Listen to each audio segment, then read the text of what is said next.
No, it's in Arlington. Okay, 42-6. I'm staying with it. Oh, that's even better. Score 60 on them, why don't Oh you? god. Oh Oh, god. do it with Mason Rudolph too. Like, not even put in the first stringers. I want you to drag this Cowboys team to utter embarrassment. It's the boy, Bubba, let's coming through. Hella clutch, flawless, can't be touched. It's your boy, Bubba, let's.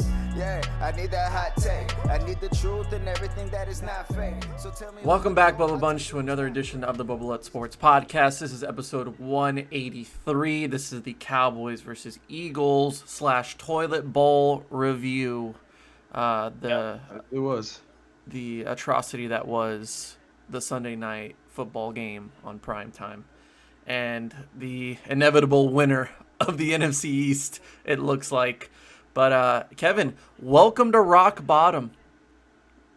One Thanks, of us. man. One of us. Thanks, man. So I was here for rock bottom 5 years ago in 2015. So unfamiliar yet familiar territory. Oh, this is I guess. 2015. This feels exactly like 2015. Yeah, this is exactly 2015, where you know for a fact going into the game where you're just like, okay, like we're losing this game. Like I feel like nowadays you watch a Cowboys game, so it's kind of like, okay, let's see how much they're gonna lose by, or let's see if something miraculous happens. But like you're gonna lose no matter what. Yeah. So, I got to that point of knowing how bad it's going to be, to the point to where I started doing a drinking game. That How was that? if anybody saw me on Instagram, Twitter, Snapchat, I was on beer 4 by the second quarter, and so I was thinking about it. I was like, if any bad play happens on both sides, if it's a penalty, if it's an interception, whatever, I'm going to take a swig of this drink. I finished that first beer before it was like 10 minutes left in the first quarter.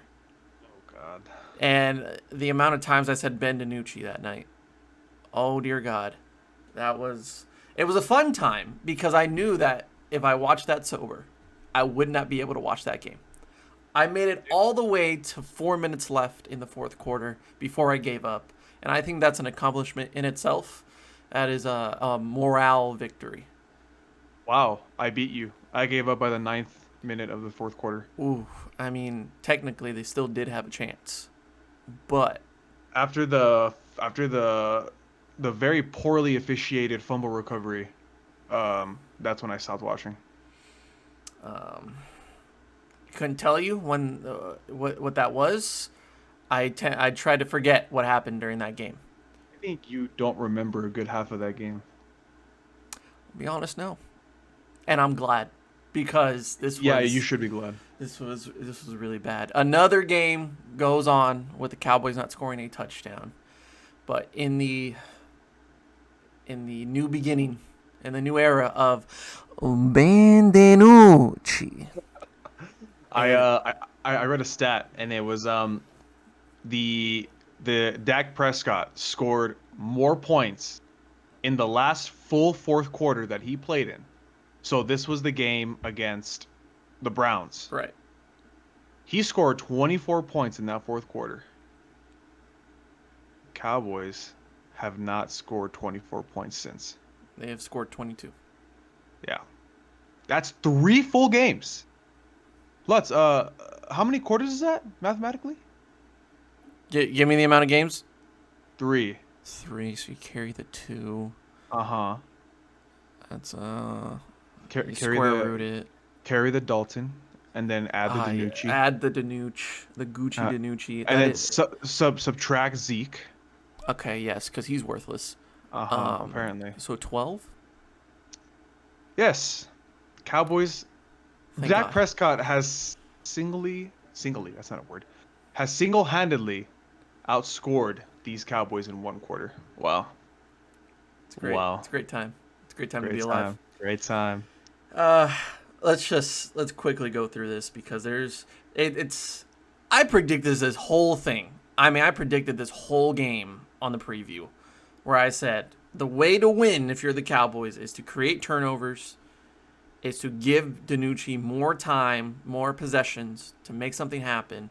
You got to have a great defensive game, but you're going to win it ugly, or it's going to be an ugly game. And I said, if you win it 12-9, that's great, but 20-17 is what I predicted. Look, if they would have scored a touchdown, I would have been like close. But Yeah, you would have, yeah. yeah, but I mean, every part of that formula was there except for the points part.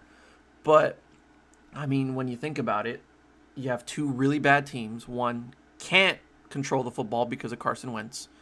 They turn over the ball too many times. You got a team that defensively can give up any amount of yardage to any player on that field, and they have a really bad offensive line. So Yeah. how does this work? It's going to be ugly. It's going to be low scoring. It's not going to be fun to watch. But coming into this game, it's Ben DiNucci's first start, and feeling confidence, as always in Dallas, with anything new coming along, whether it's players, a scheme, a new system, whatever the case may be, they're very optimistic about it, and they feel good about it. When reality, it's just false hope. And then on the other side, you get an Eagles team that has been bombarded with injuries, and they get a lot of them back this week. Jalen Reagor, they get back Dallas Goedert, Lane Johnson, Jason Peters, Avonte Maddox. Like they get a lot of these guys back, which is good. But does this really mean that they're going to be a much improved team? I don't think so. No. And I said it in the preview. I was like, look, the Cowboys are going to come out hot. They're going to come out pretty good, confident, and they're just going to rip the ball. They're going to give DiNucci some time. And I think they'll slow down after that first quarter. And really, in those first two drives for the Cowboys, that's when you really saw like the best version of them in this game. DiNucci made some good throws. He made some bad throws, but Zeke was there. They got to CeeDee Lamb a little bit, Michael Gallup a little bit. We'll get to Amari Cooper in a second. But it was looking good. It didn't look the best. It didn't look the worst. It was kind of just in the middle. And then you start to see the turmoil on both sides of like Carson Wentz turning the ball over, and the Cowboys just looking stale. I mean, like Ben's a great guy, and he wants to play for the Cowboys, but there comes a time and there comes a point where you got to be a front office, you got to be a coach, and say that's not all we need. We can't need a guy that wants to play for us. He's got to play good, Yeah. and you got to have some athletic ability. You got to have some talent to be the quarterback of the Dallas Cowboys. And luckily, Andy Dalton will probably be back for the Pittsburgh game. God help them all in that Jesus game. Christ. But this just wasn't it. And you could see it on you could pick at any part of this team and say there's problems. No matter what the case may be, like punter-wise, Chris Jones, every single punt I saw was like 30 yards. And that's stupid. He's hurt, right? Or something like that? He was hurt, Yeah. but I mean, this has been a problem for the Cowboys for the last year and a half, 2 years really, of Chris Jones just not being the guy. And no matter how good your offense is, punter is always going to be a important part. And they forget special teams. Like, I don't know why John Fossil is not talked about enough, being one of the problems on this team of this special teams unit, other than Greg the Leg himself, is underwhelming. You know, it's underperforming on every level. And the fact that no one's recognizing this and they're just letting him do his job as it looks horrible enough. You know, you see a punter that's just I could kick farther than Chris Jones right now. And yet they don't recognize an issue. And they feel like they're fine at that position, which is stupid. I mean, look, there's a lot of aspects to be talked about with this Cowboys team. You can go from offense to defense to special teams, but I think the main part that really got to me last night was what we were talking about earlier. You know, there's been a lot of talk about Zeke lately and you know the fact that I think it was Deion Sanders recently that was talking to Zeke, and he said something along the lines of, you know, these past couple of years we've been saying that like, oh, you know, you and Dak were like Batman and Robin, and how Dak was Robin but you were Batman. But now we're starting to see that you're Robin and Dak was Batman.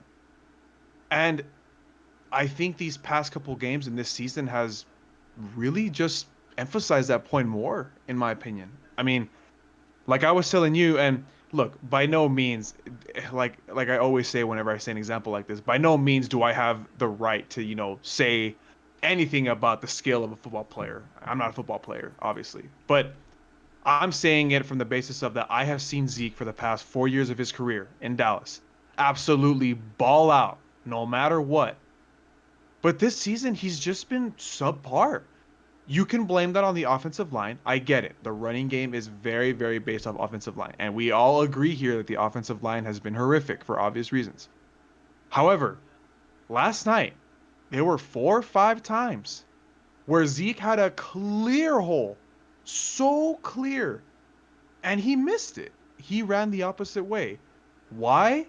I don't know. Maybe the pressure's getting to him of having to carry this team. Maybe just maybe he's starting to regress.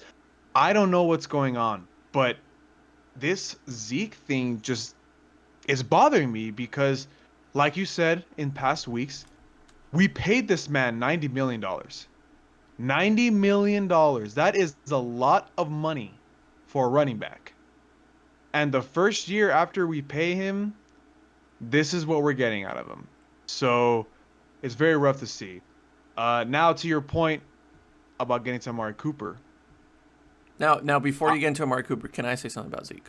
Okay, go. Because here's my ultimate thought on Ezekiel Elliott and his future with the Cowboys. So, ever since 2016, where he just was explosive in every level of the game. I mean, would run over guys, would leap over guys, would get that extra yard. I mean, he would do special things on that field.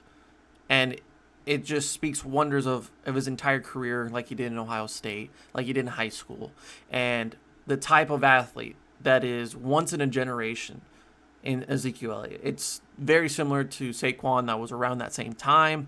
Todd Gurley in his first few years. Nick Chubb, what he's doing right now, even though he's injured. I mean, it's just really great things. And I don't mind seeing that and seeing a level of running back play like Ezekiel Elliott come out of college and play for a team that I really love.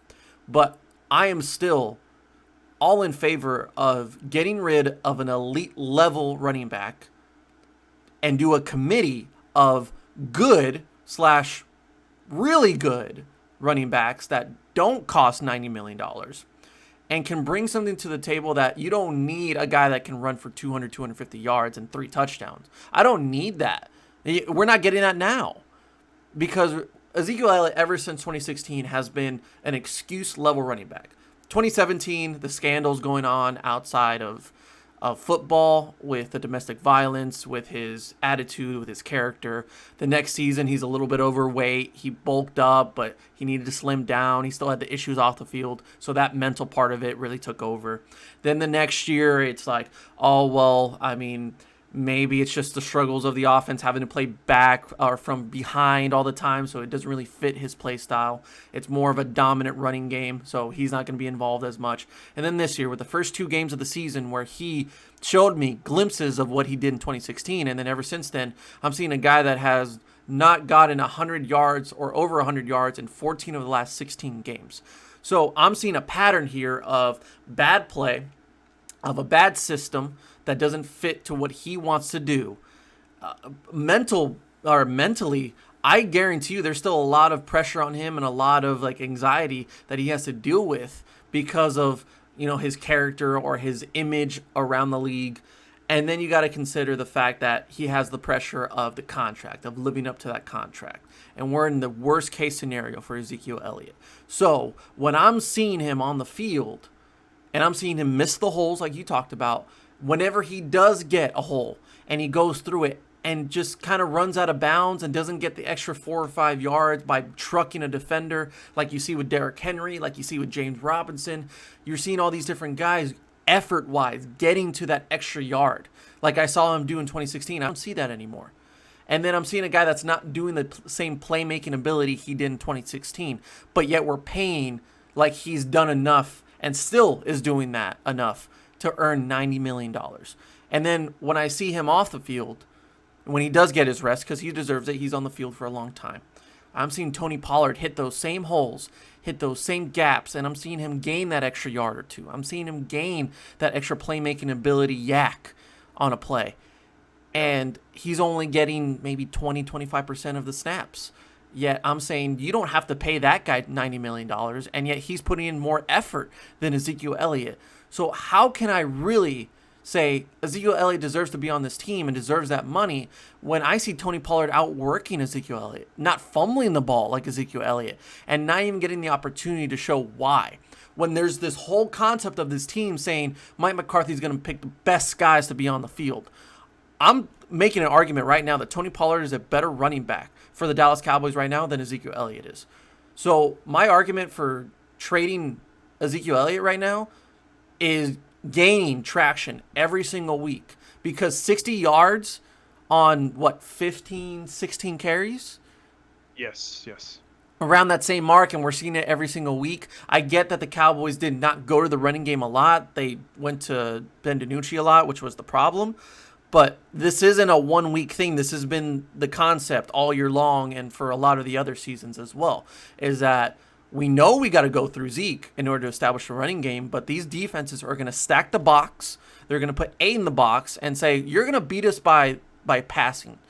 And Ben DiNucci's not going to be your guy. Dak Prescott took that and said, okay, bet. I'm going to throw for 400, 500 yards and throw for 4 touchdowns.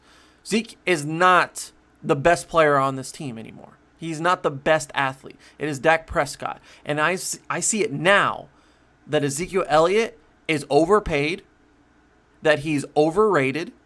He is a tremendous talent, but I don't need an elite level running back anymore in this league. I can work with Rex Burkhead. I can work with Damian Harris. I can work with Cam Akers and Darrell Henderson. I can work with Mike Gesicki. I can work with those guys because I don't need to pay him all that money because there's more guys to help along the way. Literally look at the New England Patriots.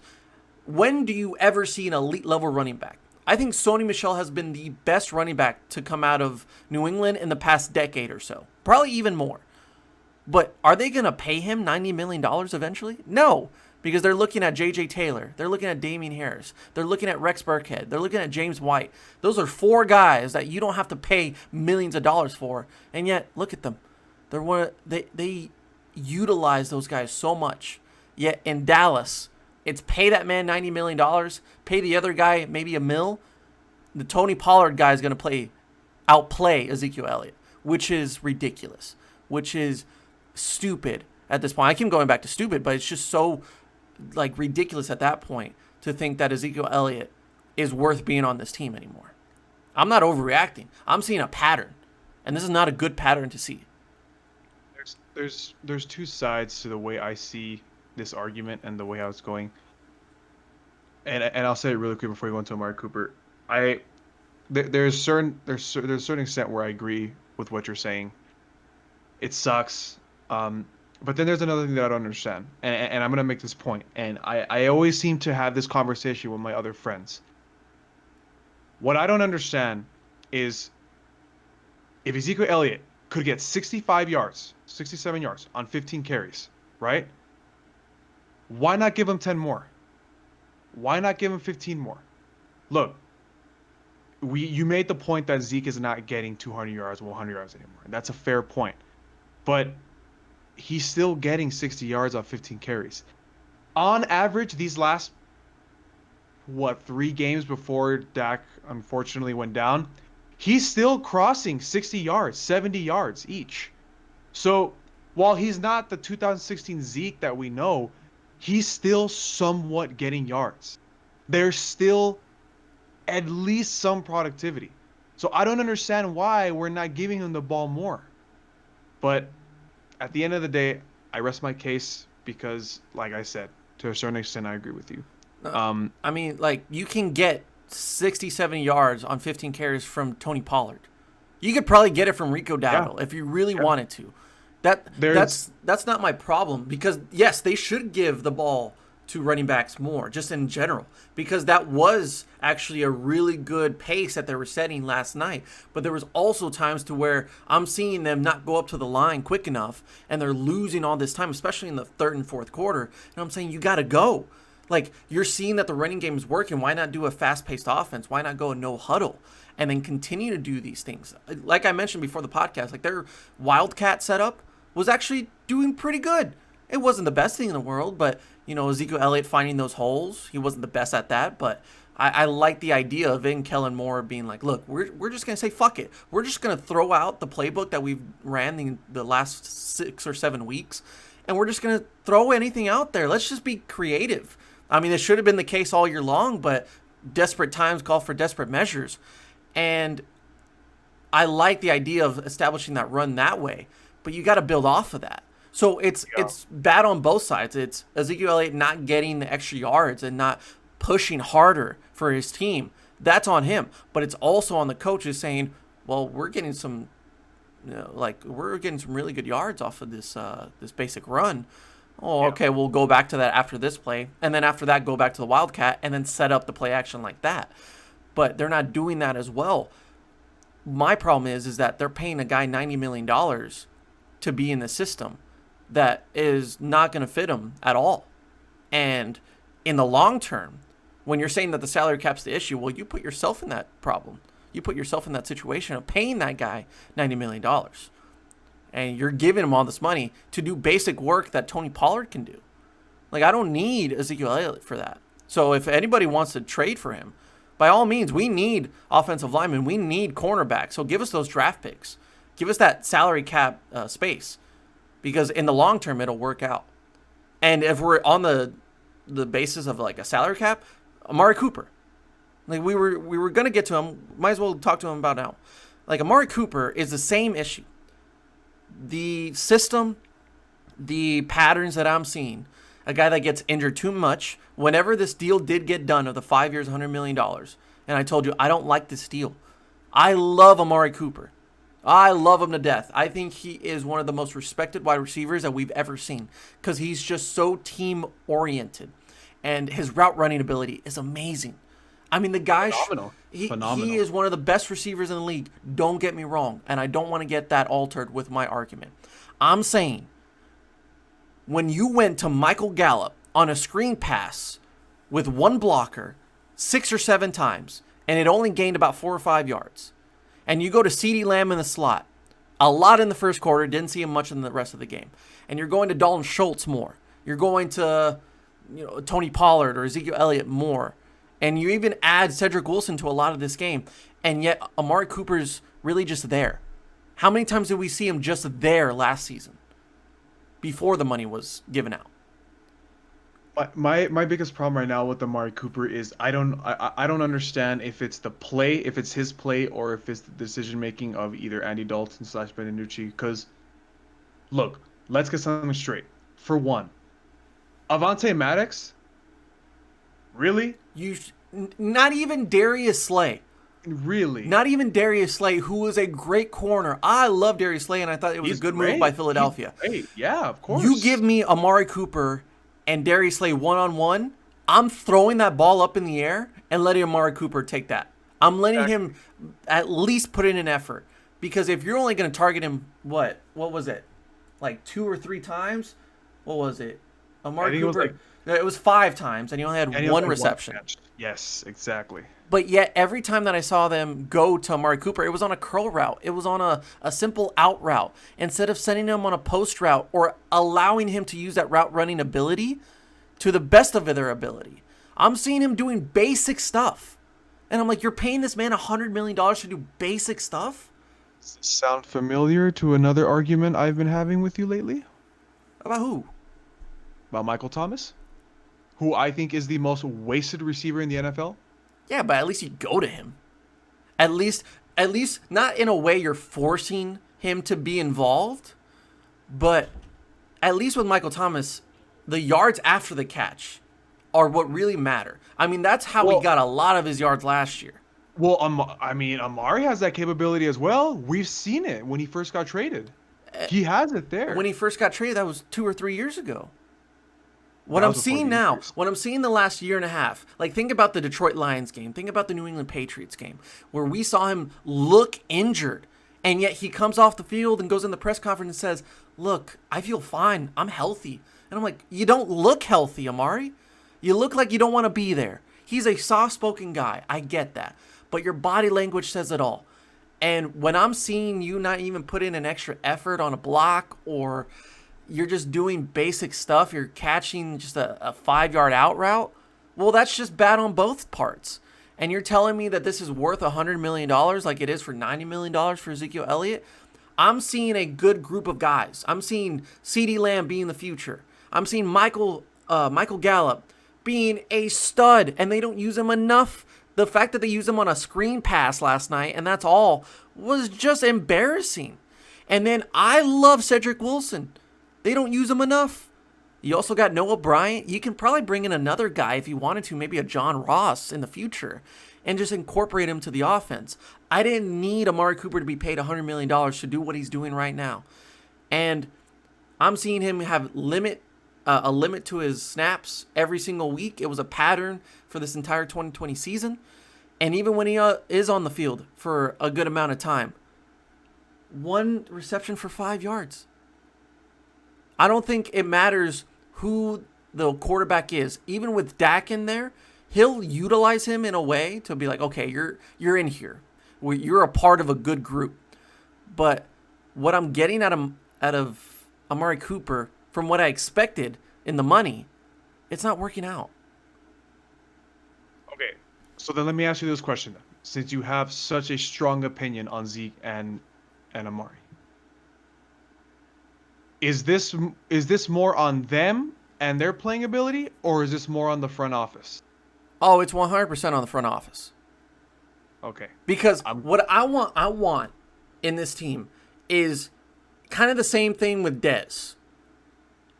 In those last few years with Dez, I mean, we're talking about Amari Cooper with all the injuries that he's had. I mean, they have been a shit ton of injuries. Dez, in those last few years, he had a huge amount of injuries, and the attitude, body language, it's very like Odell right now. But when it was those last few years with Tony and the first year with Dak, I was seeing a team that was trying to force the ball. They were trying to force Dez to be involved, and they wanted to make it work. But in the end, you just tried too hard, and it's just not compatible. So it was time to move on. That was on the front office for allowing that to get that far and to be struggling that much toward the end and not realizing what the issue was. That's on the front office. But at least on Dez's part, it was like, well, we tried. We really tried. In the end, it just didn't work out. Now we're in a situation where it's the front office not realizing any of the problems. They don't realize how bad the offense is with their quarterback and their offensive play or offensive line play. Their defense can't get off the field, so how can you really judge the offense? And yet we're looking at a team that just says we like our guys, that we are confident every single week. I'm seeing Terrence Steele still be a starter. That in itself is unacceptable from a front office, saying we see this guy every single day in practice since August, since September, and we're still thinking he is a good enough starting right tackle. That in itself is the epitome of how bad the Cowboys front office is for allowing that man to still have a job. But I think really quick, I think I brought up this conversation to you right before the game started. It was my understanding that Joe Looney and Zach Martin both have tackle experience, don't they? Well, even Zach Martin during the game against, what was it, the Giants, against the Browns, against somebody, he had to move to right tackle because Joe Looney went out, and then Tyler Biotish had to come in. I think it was against the Giants. I think. Yeah. So I'm not for sure. So you're telling me that Terrence Steele still has a job when I know it's not his main position, but the man is a freak of nature. You could move over Zach Martin to the tackle spot and bring in Joe Looney. To right guard, Looney, yeah. Joe Looney is not an elite offensive lineman. We all know that. But he has skill, and he has proved to us that he can get the job done. So you're telling me that you cannot make that one simple switch to give this first-year rookie, Ben DiNucci, we know he's not going to be the second coming of Joe Montana. But did you notice how he started to get into a groove when he had time? And sure enough, the second Terrence Steele, by the way, he gave up both of those fumbles. It was on his side of the ball. Instantly. I don't understand the decision making. Why wasn't there a switch? Joe Looney was back. He was on the sideline clapping every single play. He was running down the field. He looked ready. Yeah, he was Why was energetic. why was a decision not made to bring in Joe Looney and move over Zach Martin to the right? Is the left side of the line still going to be compromised? Yeah, Cameron Irving isn't the best. Connor Williams still struggles, but at least there would have been an effort, but there's not.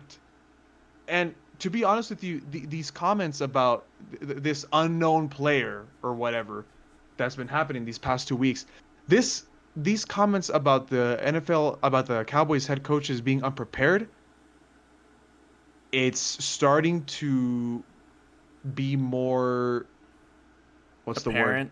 Apparent, yes. It's starting to be more apparent that is correct. It's just oblivious. Like you're so oblivious to the fact that Terrence Steele is not good enough to be on your offensive line, and with a brand new, out of the draft 7th round draft pick in Ben DiNucci, I don't care who's the quarterback. You're putting them in a tough situation where you're forcing them to do more than they should. And you saw that with Ben last night. You saw him force the ball. He's trying to do Uncle Rico throws. He's trying to throw sidearm. He's trying to make plays that he shouldn't have to make. It should have just basic drop-offs, basic dump passes, just to get the ball rolling for the running game. Yet I saw him, even when he did have time, force the ball and make bad throws because he was so uncomfortable. That is on your offensive line for allowing that to happen. So it's oblivious to this front office that their struggles and their bad personnel is still on the field. So we can't get to the point to where Amari can just try to do different things and try to force him to be involved in this game. The fact that we're not even trying is unacceptable. It is ridiculous to me that they're not even trying to get him involved, and they're just allowing him to be an anchor and be a what's a good word for it? What was it, like just a spy or just a I know what you're trying to say, but I can't think of the word either, honestly. like just you're trying to get the focus on him whether or not he's getting the ball or not, and defense are just going to be like, a decoy. a decoy, yeah. You're just allowing him to be a decoy even though you're not even offering that threat to this defense. So they're just going to be like, you're never going to throw to him because we've seen all night that you've been really unaware of your surroundings, Ben, and you're only going to Michael on a screen play. And if it's not that screen play, then you're running the ball. So we're not scared of you at all. We're not going to be scared of Amari Cooper because he's just doing a simple 5-yard curl route and just waiting for the ball. That's stupid. No one's going to be threatened by that. So if you're going to pay him $100 million to do that, well, you deserve to have all this criticism. You deserve to have all this blame put on you because, I don't know, look at Derrick Henry. Derrick Henry got paid a lot of money this offseason. And everyone's like, oh, my God, that's a lot of money for a running back. Oh, God. But, hey, has he been proving it? When you give him the opportunity and you say, it's the ball's in your court, you earn this money right now. So we put our hearts on our sleeves. We put all this effort into giving you money because we trust in you. But we're going to give you the ball at least 30 times a game. And if you don't do anything with it, that's on you. So if we're giving Zeke the ball 15 times, I mean, at least do something with it. 70 yards is cool and all, but when I'm seeing you not give any effort, well, that's on you. I'm seeing Amari Cooper have a body language of a mummy on the field. Well, I mean, I know his character. I know he's soft-spoken, but, at least put in some effort of saying, go to me. Give me a shot. Just send me down the field and just throw up that ball, Ben. Throw up that ball, and I will catch it because I deserve my money, and I'm going to earn my money. Look, when it comes to the offense side of the ball, it's a disaster. Defense side of the ball, disaster. Everything about the Cowboys is a disaster. But to somewhat wrap up this review, Oh, I'm not. You thought I was letting those Eagles go? Mm-mm.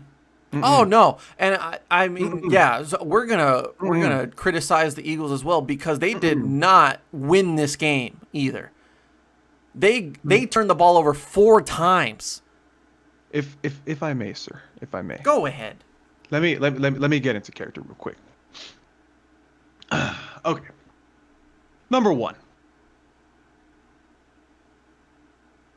How the hell was the score 12-9, or what was it, 15-9 When? in like the third quarter or something like that? Yeah. Well, yeah, it was 15-9. Yeah.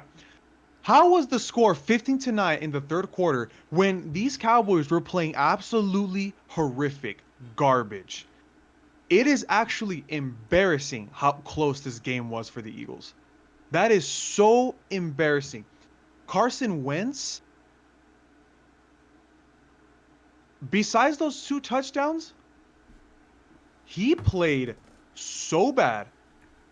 And to a certain extent, notice how I say certain extent, statistically, you can make the argument that Ben DiNucci somewhat outplayed him. Would you like for me to read off the stats, sir? Please, that would be wonderful. Carson Wentz, the Oh. supposed better quarterback in the NFC East compared to Dak Prescott. Mm-hmm. 15 of 27. That's the whole game, by the way. 123 yards. Once again, the whole game. 2 touchdowns, 2 interceptions, had a QBR of 29.6. Jalen Hurts, who had 1 completion on 1 attempt for 9 yards, almost had a better QBR than Carson Wentz. Now, sir, would you like to read the nooch?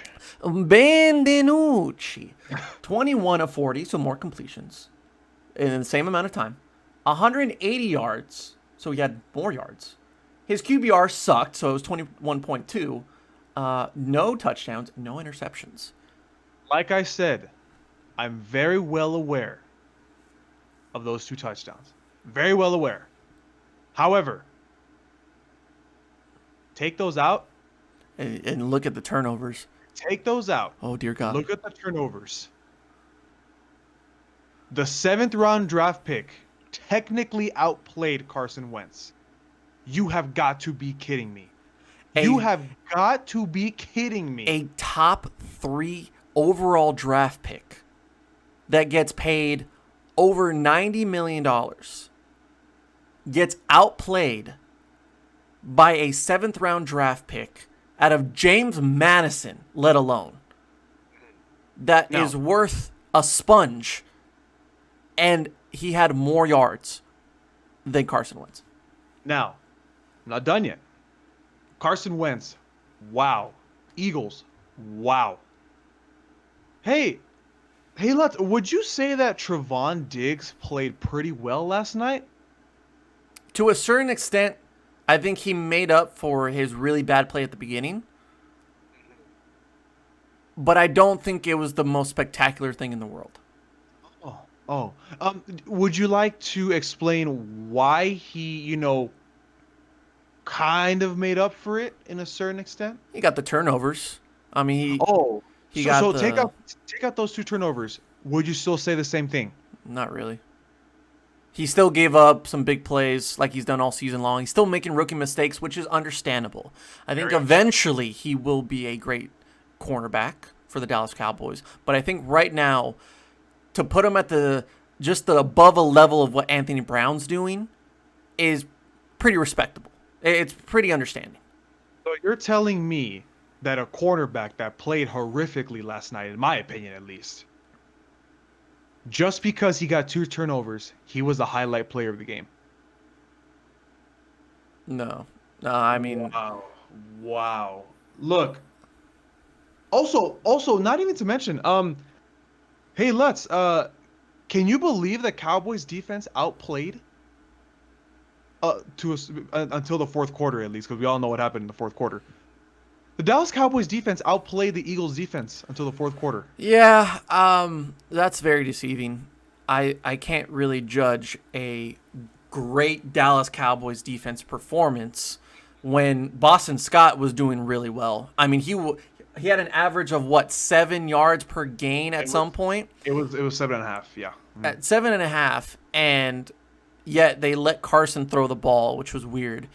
And you can't tell me that they did a phenomenal job when I still see Jalen Smith look oblivious on that field. I think Lane Vander Esch played the best out of anybody alongside DeMarcus Lawrence. Marcus Lawrence had a very good game. As he Very, should. very good game. He should just manhandle these guys. He should manhandle a lot of these teams in the league. And I don't get why he doesn't do it more often. But I think DeMarcus Lawrence is one of the only consistent things on this defense. Lane Vander Esch and, I mean, Randy Gregory. Randy Gregory put some pressure on Carson Wentz. He did very well. He did, yes. But other than that, you can't tell me that this was a great performance out of the Cowboys defense when you're going against the guy that turns over the ball more than anybody in the league in Carson Wentz.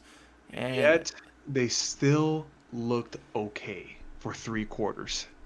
yeah, I mean it wasn't a dominating performance, you know? Like I thought they would give up 20 points in this game. They gave up 23. I was fine with that.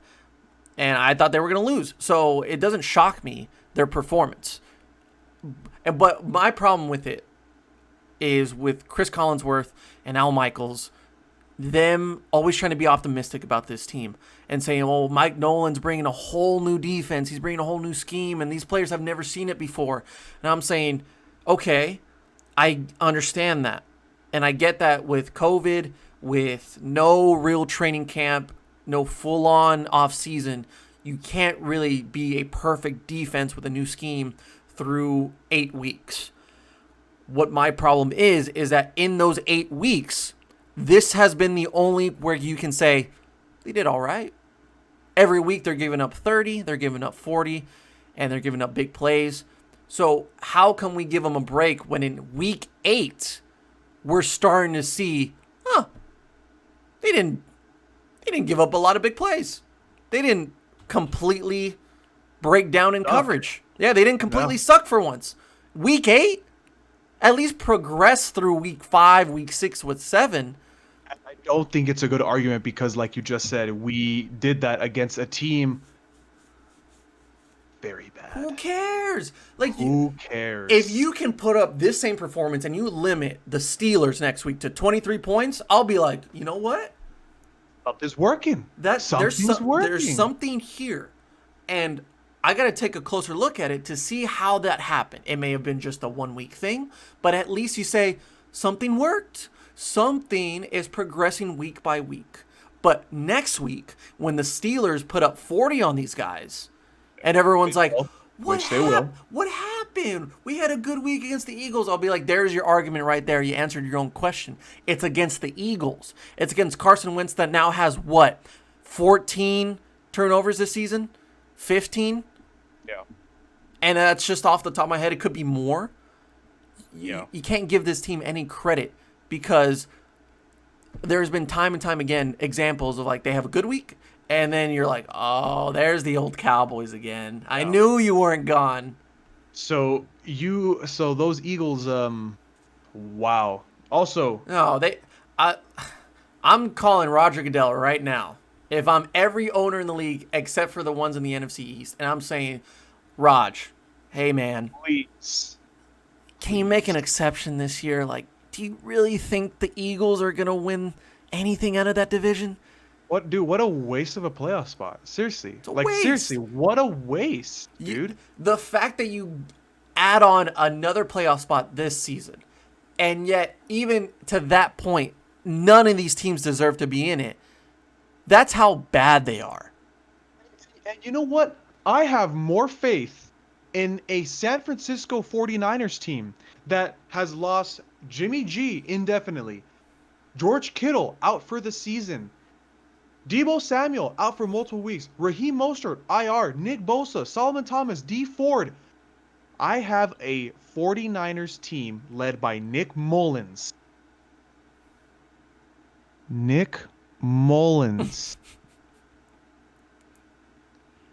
Doing better than these Eagles. Doing better than anybody in this division. Did you happen to see that game, by the way? The Seahawks game?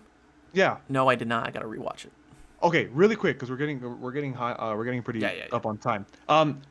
Jimmy G could not do anything. He looked so bad, very very bad. And we had this conversation in the winners and losers recently. That injury has not settled. It has not. We thought it did, but it's not. Well, as of today, he's going to be out for multiple weeks. So Yeah, indefinitely. So it was like 28-7, dude. It was so bad. Nick Mullins comes in, 3 touchdowns. Three. Final score 37-27. Really? yeah, at least you put up a Really? fight. Must be nice to Nick score touchdowns. Nick, yeah, I know. Nick Mullins, dude, Nick Mullins. Brandon Ayuk is looking like a good steal out of this You draft. know I like Ayuk. Brandon Ayuk. Jermichael Hasty, not bad. Not bad. I'm surprised.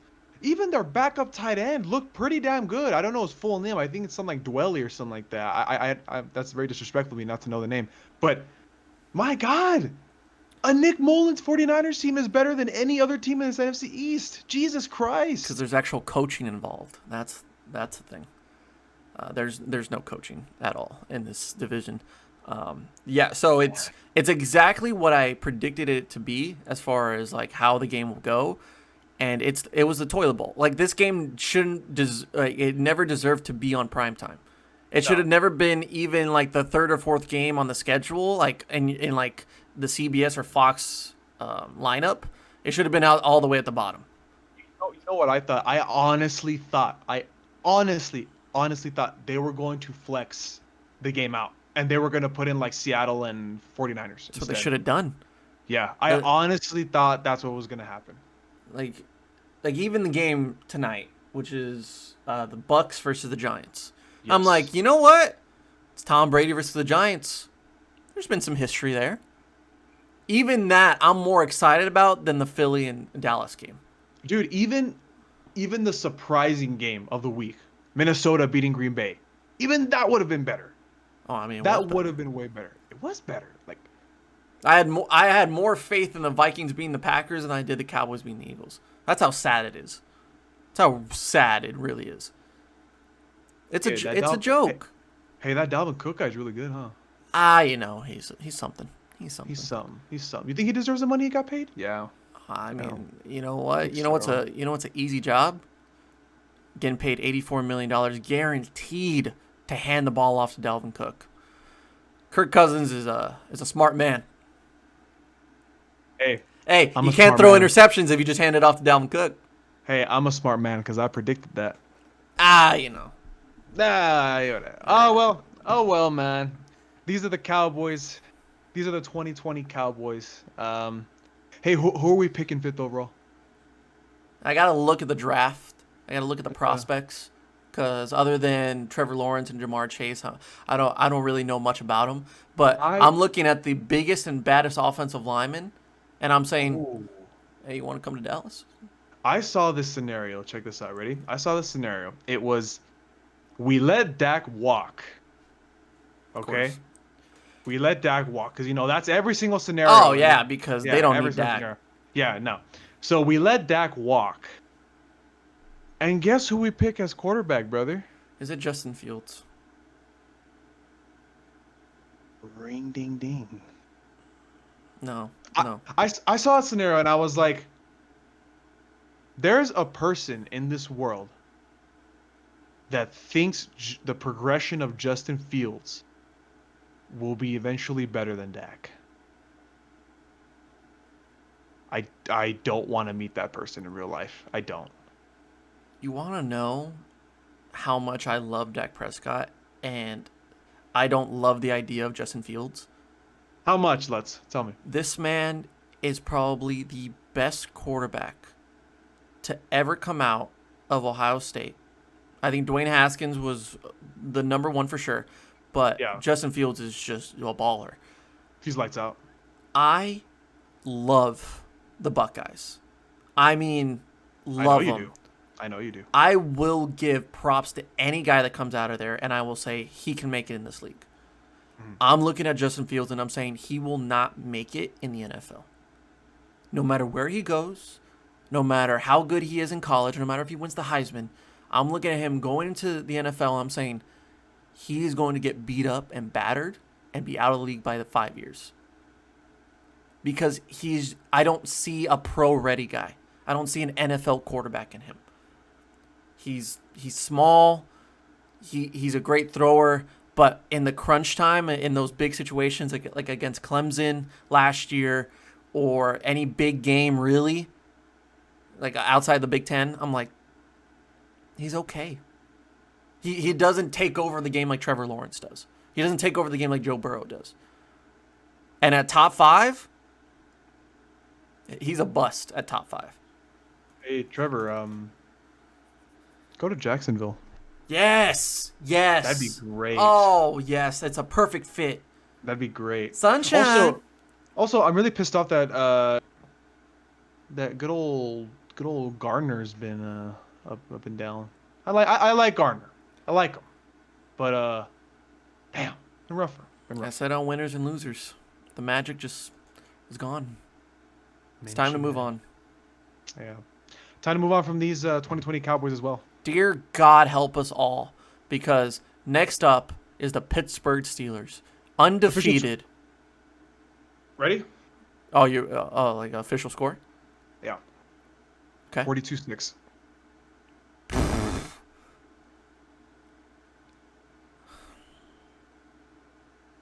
You know what? Just because I want to see them drag us, I mean, I want humiliation.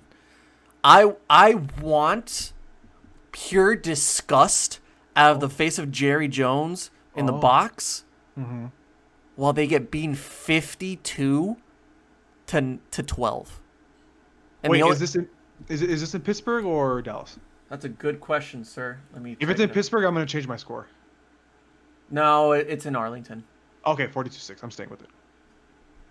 Oh, that's even better. Score 60 on them, why don't you? God. Oh, God. do it with Mason Rudolph too. Like, not even put in the first stringers. I want you to drag this Cowboys team to utter embarrassment, because there's going to be like 20,000 people in the stands because they don't give a shit about COVID. Like Jerry doesn't give a shit about anything, and he just wants to earn money. And Jerry or Stephen Jones going on 105.3 The Fan today and saying, look, this team is worth buying tickets for. They're worth watching. I want this team to go 50 points down against this Pittsburgh Steelers team, and I am all for Big Ben going to that star and just taking a shit on it. Oh, do it. Do it, baby.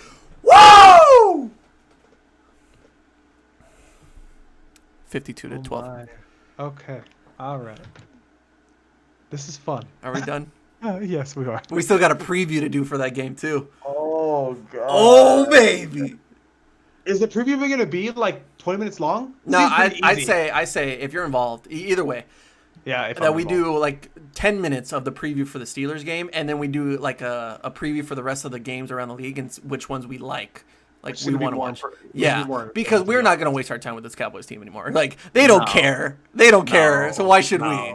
No. Can you see me going insane right now? Hey, who do you think's going to buy the Cowboys in like 10 years? Let me think. Fuck it, Post Malone? Oh! Why not, right? Bud Light across the board. I see Posty. I see Travis. I see... You know what? Okay, Mark Cuban. Why not? Mark Cuban. Why not? Oh my God! If we're gonna go down, might as well go out in style. Posty, Travis, and Mark Cuban. That's the group. That's the group. That's the group. They might do an album together. Yeah. Yeah, and we can get away from We Dem Boys, like that song by Wiz Khalifa. I hate that song. It's a terrible song. So much. So bad. I don't like it. I don't like it. So bad. We're making progress. Mark, save this podcast, and in 10 years, when Travis Scott, Posty, and Mark Cuban buy the Cowboys, let's watch. You'll know. Watch. It's the Bubble Up Sports Podcast. Yes, sir. All right, episode 183 in the books. I'm going insane with this Cowboys team. It only took 8 weeks, but I'm not. You know why? Numb. No. Week 8, still half the season to go. Yeah, actually, I'm having a lot of fun with this season, even though there's a lot of injuries. But I'm not. Oh well. I'm not. I am. It's horrible. Horrible. I really like watching Russell Wilson. He really like watching Russell Wilson. He is so good. So good. Did you hear about like the amount of money he spends on him, like his health? $1 million. Yeah. Think about the, Um, you know, some term I like to use in our field is ROI, return on investment, and I feel like that return on investment's high yield, if you you ask think me. you think that $1 million just goes like straight into his arm? Like nowhere else. It's just his arm. Because those rainbow passes, oh God, they're beautiful. And when You think you got a wide receiver called Decaf Metcalf. Yeah, I said it. Decaf Metcalf. I don't like that. Don't say that again. What? Terry Don't say that Bradshaw again. said it like during the halftime report, Did and he like really? yeah, he said decaf, and he like obviously apologized and said he said it right, but I'm like, you know what? Just fucking call him decaf. Ecaf Metcalf. Hey, that boy, he's a baller. He's He's a hot baller. like that coffee. In my opinion, he's the number 3 wide receiver in the league right now. So DeAndre Hopkins, Yes. Julio Jones, No. who's second?